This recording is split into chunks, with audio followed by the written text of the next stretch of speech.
Morning, Padre Pio.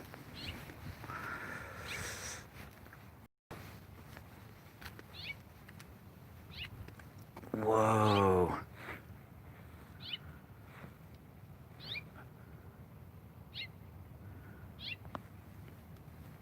Guys, did you see that? This has happened several times. The candle lit. I was walking towards it. I mean, it's 30 degrees out here early in the morning, and I'm the only one out here. My car is the only one out here.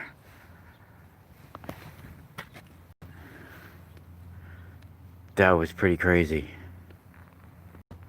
And this is not the first time that it's happened. This happens a lot.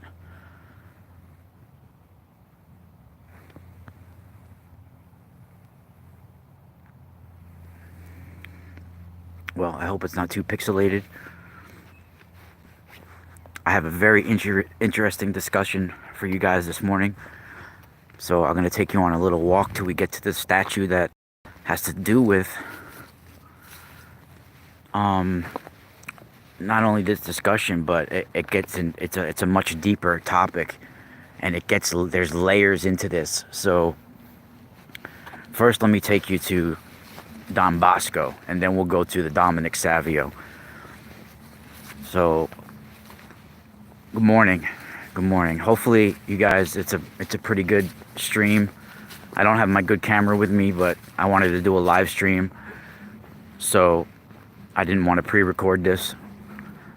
So if it's pixelated, sorry about it.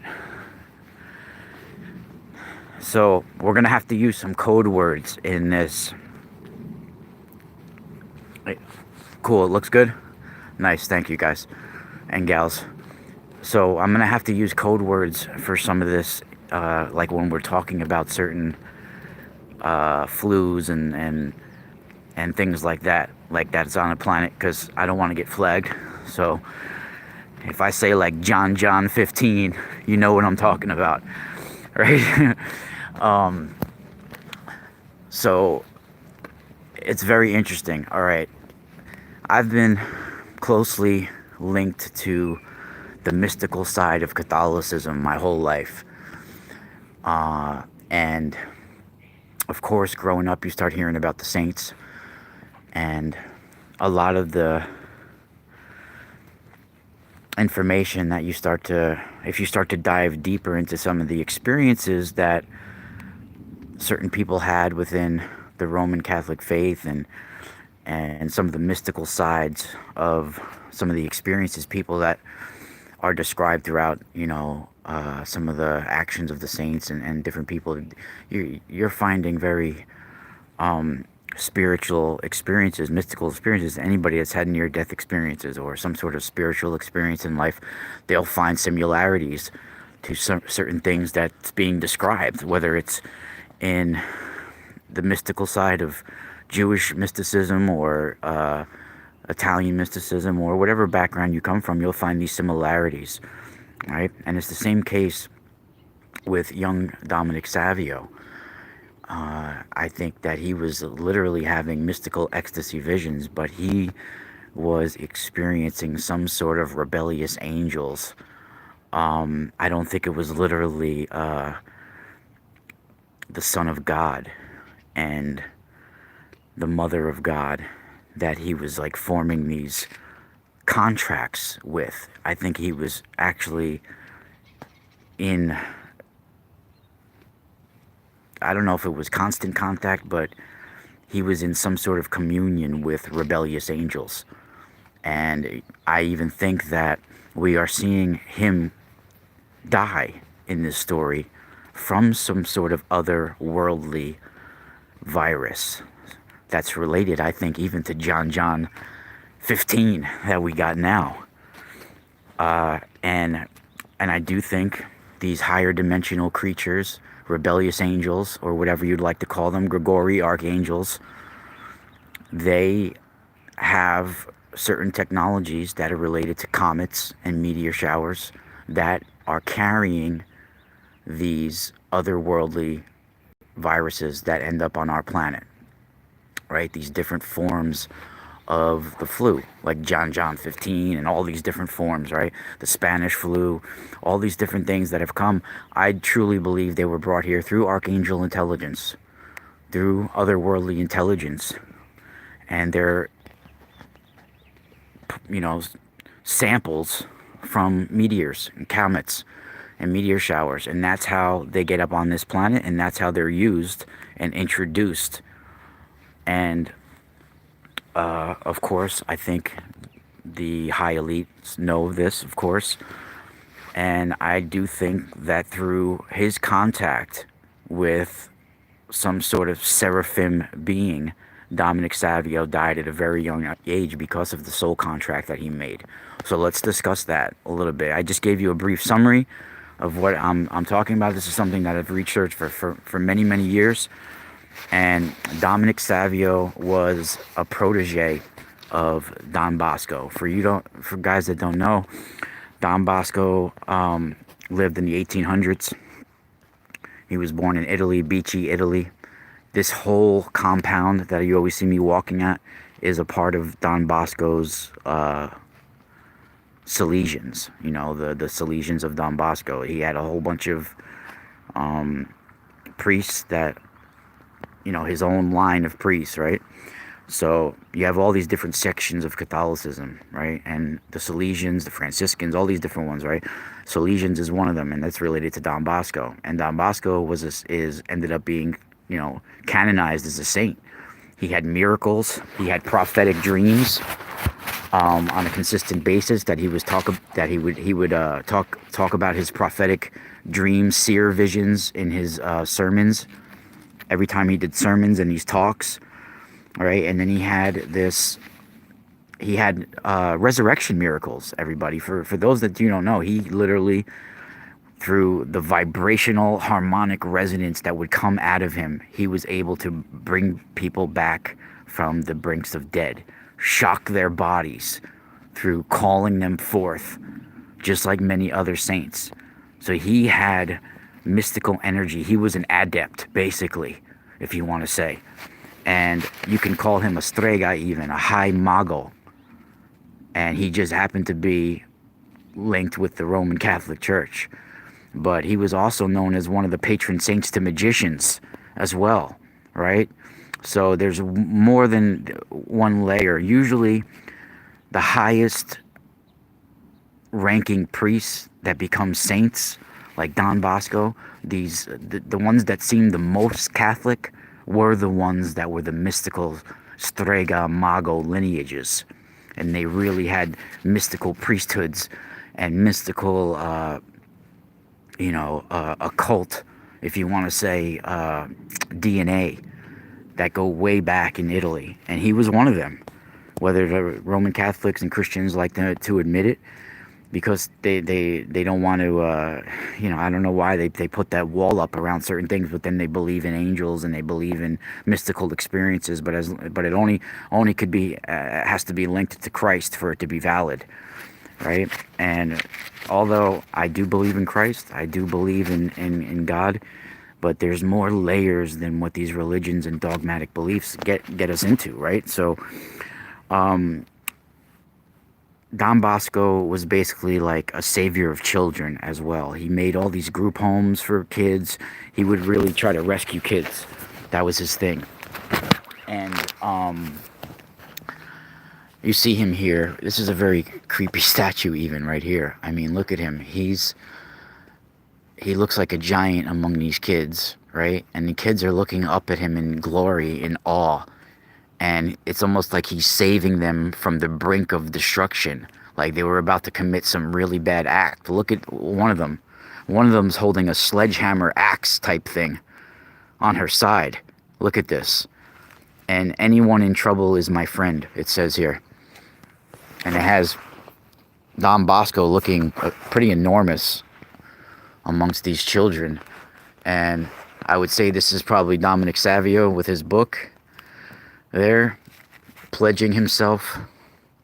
And then you have this one, him giving his hand to her, like, and putting his hand on his heart, like giving her, and she looked like she was gonna commit a bad act, right?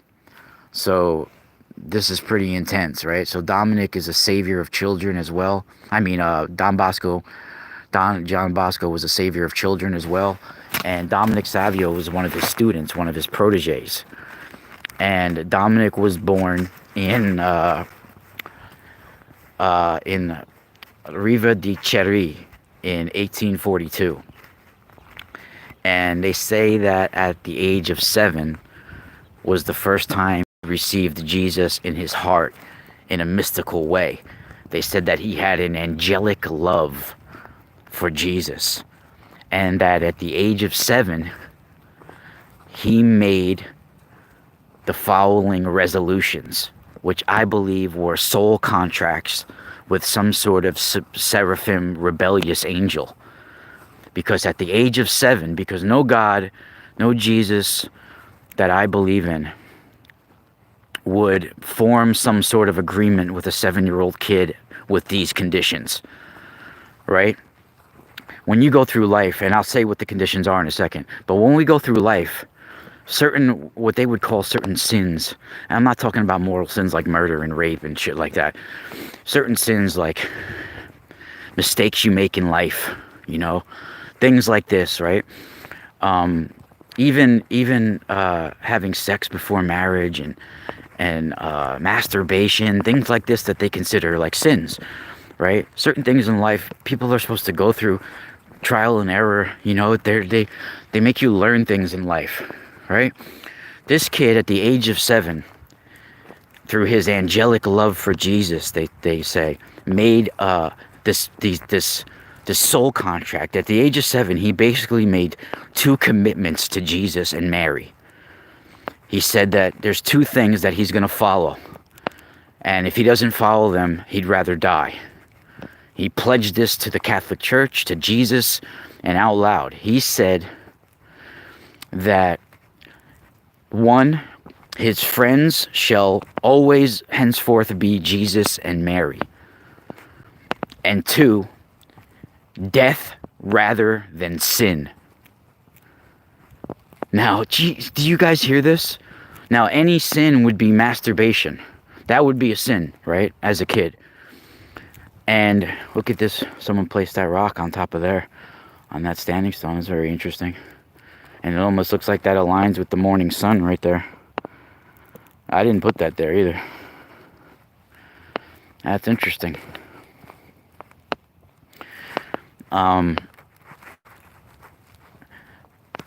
So this kid, he made a pledge at 7 years old,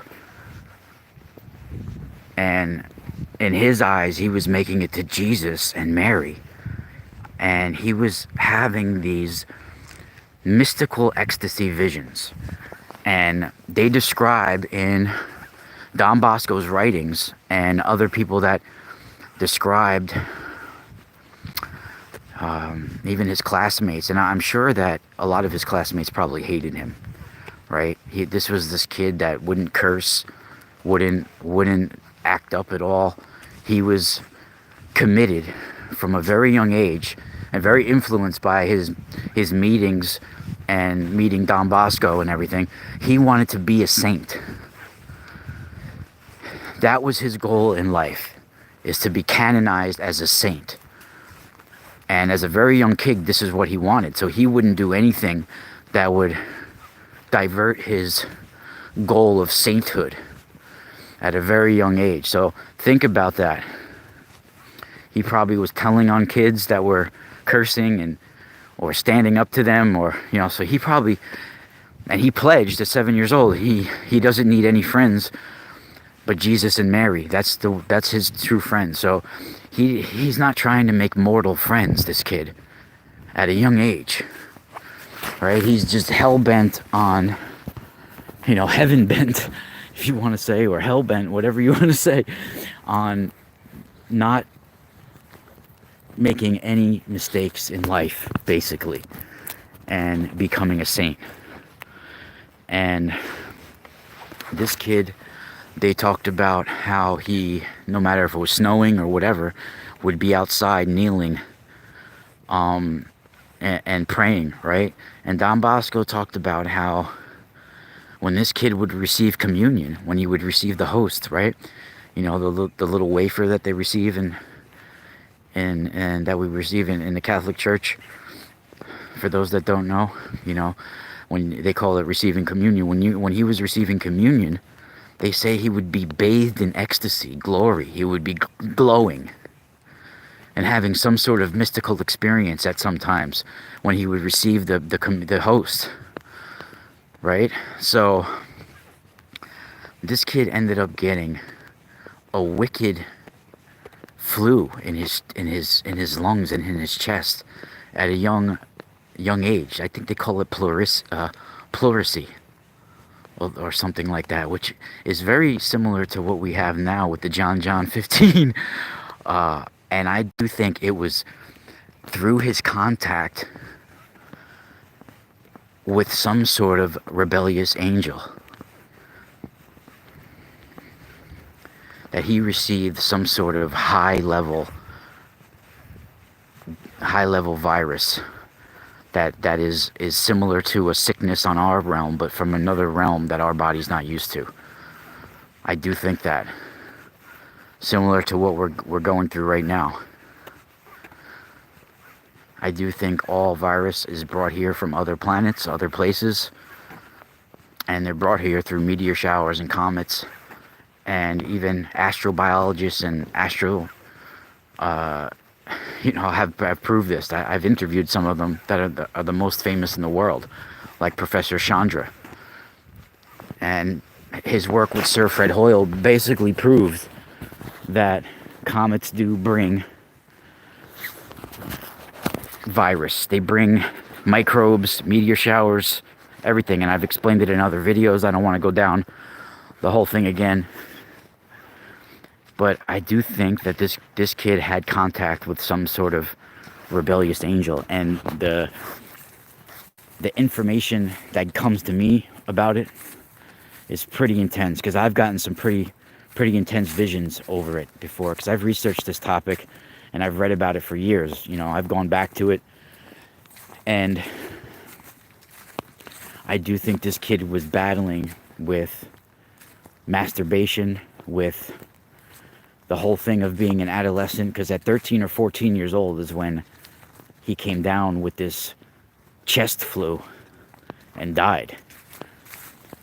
And he was canonized. The Catholic Church, even though he's probably the only person or kid that became a saint without having any miracles, because there's a few. You have to have a few check marks. There's a few boxes, right? There's a little checklist that they have in order to be canonized. And there's a few things that they look for. One of them is one of the main ones is miracles. You have to have some miracles under your belt, right? You had to wake some people from the dead, some healing miracles, something like this, right? Another thing they look for is signs of your body not decaying after death the normal way, right? There's certain things that they look for and things like that, and you know, there's certain checklists, and this kid had none of them, you know, barely. Yeah, I am live. Thank you. Thanks for telling me. Thank you for telling me. So besides that, he was a good student, and then he would have these like sort of mystical ecstasy moments where he would have these things. It still doesn't categorize somebody as sainthood, but yet they made him a saint, and he's one of the youngest saints. So here we're coming up on Dominic Savio's statue. I did a video a couple of years ago about Dominic Savio, but I didn't go into the depths of it. I'm going into it right now. Talking about Dominic Savio. So first, here's says commonly known as God's teenager. Dominic Savio is the youngest canonized saint in the Catholic Church. God got called to give his life for God. He lived to the fullest in generous love for his Lord and willing service to others. His brief life, shy of 15 years, so yeah, he died at 14, was marked by vibrant joy, intense prayer, and a special love for his friends Jesus and Mary. A pupil of St. John Bosco, that's Don Bosco, in other words, Don Bosco, Dominic challenges all young people to use their energy to become saints, right? And like I said, his motto that he made a commitment, 2 commitments at the age of 7 that he made, which I think was with a rebellious angel. One was his friends were to always be Jesus and Mary. And 2, death before sin. And you can see here, which they recently cleaned the statue up because it used to have green stuff on it. You can see young Dominic Savio with his crucifix in the air, with his scroll by his side that says death, but not sin.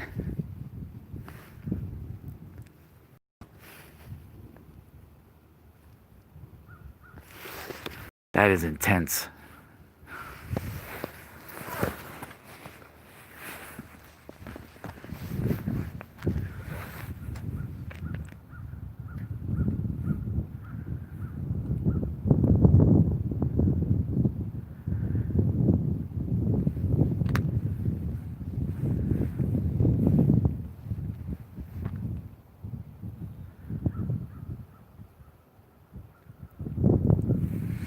So he died of, like I said, he died of pleurisy, which is like, almost like you get some sort of flu, ammonia, that inflames your lungs and kills you.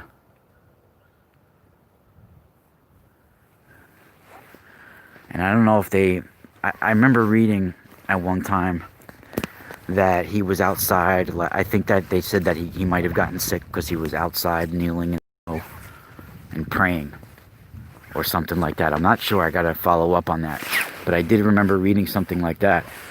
And I do have here with me a book called The 40 Dreams of St. John Bosco, where they describe, after, these are the basically the dream prophecies of Don Bosco, right? I've had this book for years. It's by Tan Book.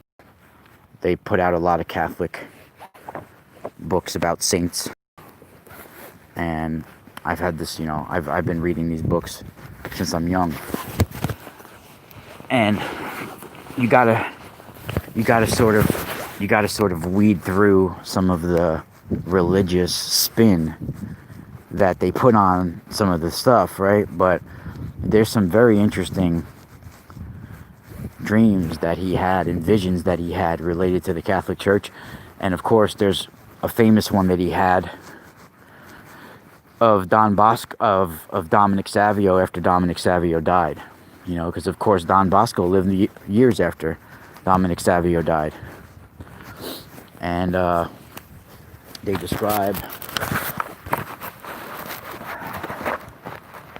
so in this, even talk about how Dominic Savio died or anything. They describe his death in one paragraph, basically. That he was a bright flower, tasteful fruit, divine grace, blah, blah, all right, and that Dominic knew that his days were, and he looked forward to death with a smiling face. When on March 9th, 1857, the clock of Providence struck his hour and he passed away. He was then 15 years old. So I think he was just turning 15. And then he was canonized in the year 1954. And his remains now lie in the Basilica of Mary, Help of Christians in Turin. You guys, what's very interesting too about that is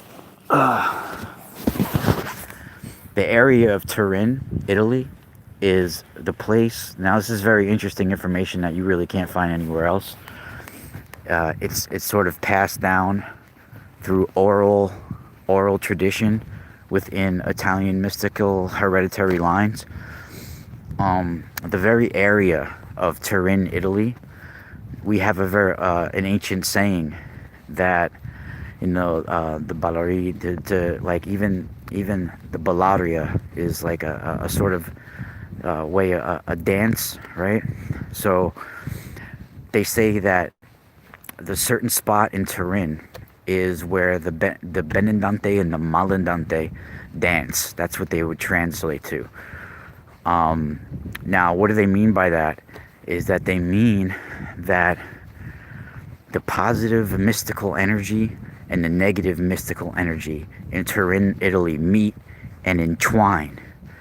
And what's very interesting about that is that there's a crisscross of ley lines of dragon energy, our harmonic energy grid. There's light and dark streams of energy on our planet. In Turin, Italy, they meet. It's one of the spots where they crisscross and they meet and blend together and entwine. And this is a very interesting power spot on our planet, is in Turin, Italy. Hold on one second.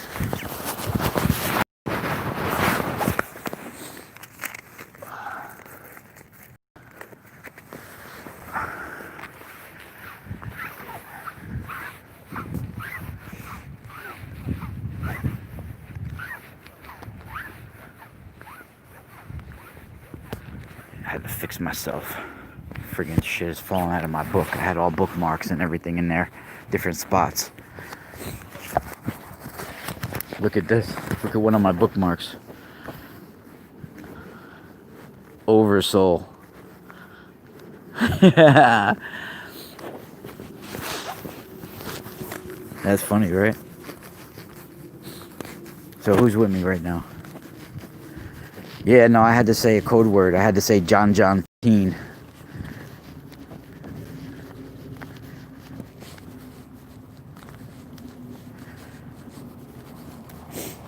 Yeah, no, I don't. A lot of people reach out to me to be guests on my show. Sometimes it's not that I'm turning people down. It's that my show is a different kind of show. I usually try to do a show. Well, my show's live on Truth Frequency Radio on Saturday nights from 7 to 9. So sometimes I take the week off and I play a rebroadcast, but usually it's a live show. And my show is structured that if I do 4 shows a month, I'll do like 2 shows by myself to go over my research and my experiences and things that I have to talk about. And I'll do 2 shows a month with guests. And the guests that I have to do with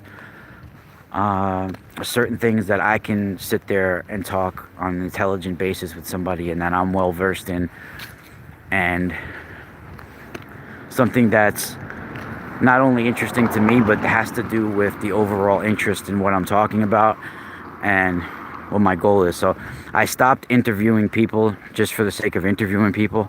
Like there's, back in the day I used to interview people just because they had interesting stuff that they were writing about or talking about, and some because they were names or this or that. I stopped doing that. It's I'm not doing it just to see how many views I can get or how, what big names I can get. If I get a big name, it's because that person was one of the most experienced person in their field that I can get to talk about what the topic is. So don't feel bad, but if if someone's going to be a guest on my show, it's because I contacted them and asked them. So you could send me your info if you want, but I don't really want to. I'm not looking to talk about spell work or anything like that. I might reference things like that in my show sometimes from what I'm talking about, but that's not really where I'm going with. I don't even practice spells or anything like that. I do cleansing and protection prayers as like that, but I do not do any spell casting or grimoires, if you want to say, in any way.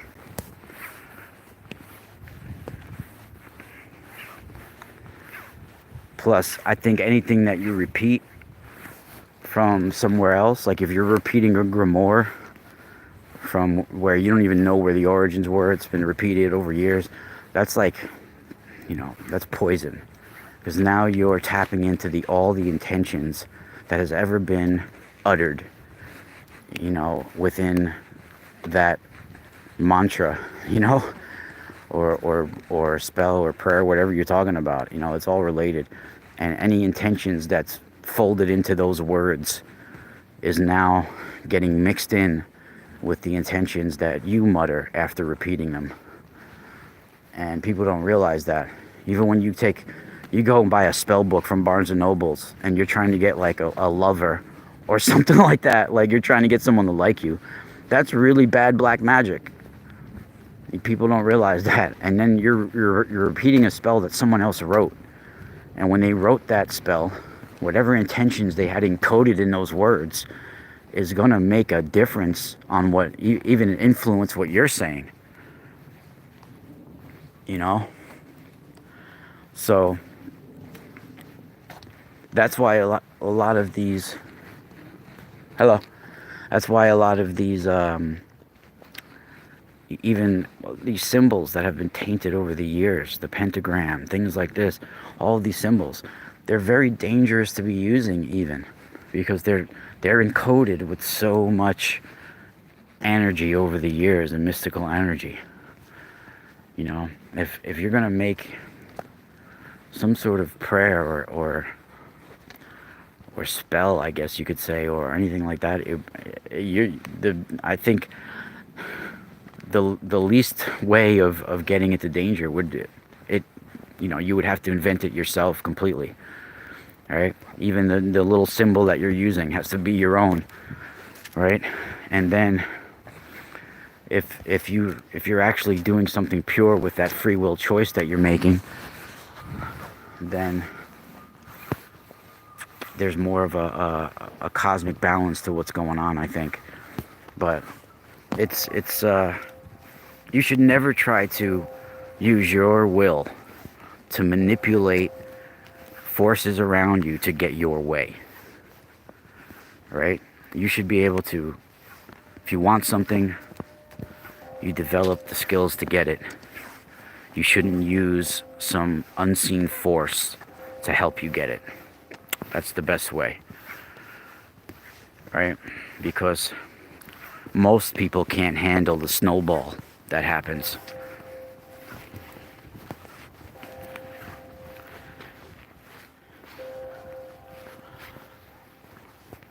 So what's your guys, from what you guys heard about the Dominic Savio? Thank you, Lydia. Good night.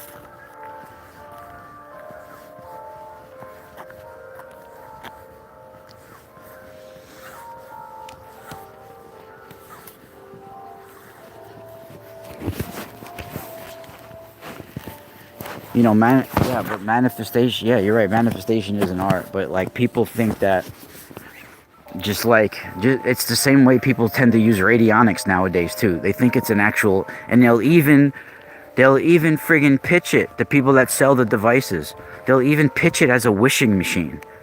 These freaking things are not wishing machines. Do you realize how dangerous it is to be wishing, oh, I want $500, give me $500. And then all of a sudden, magically, you get a text message and you got a fucking donation or something for $500 out of nowhere, and you just made some sort of like freaking contract with otherworldly forces, right? You're using sacred geometry to broadcast your intentions, and you want to just wish for money to magically appear. That is dangerous.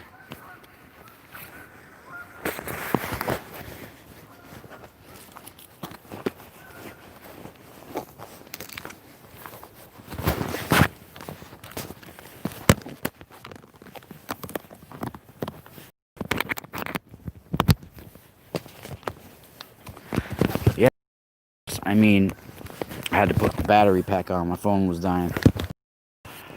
I mean, of course, you can have those machines,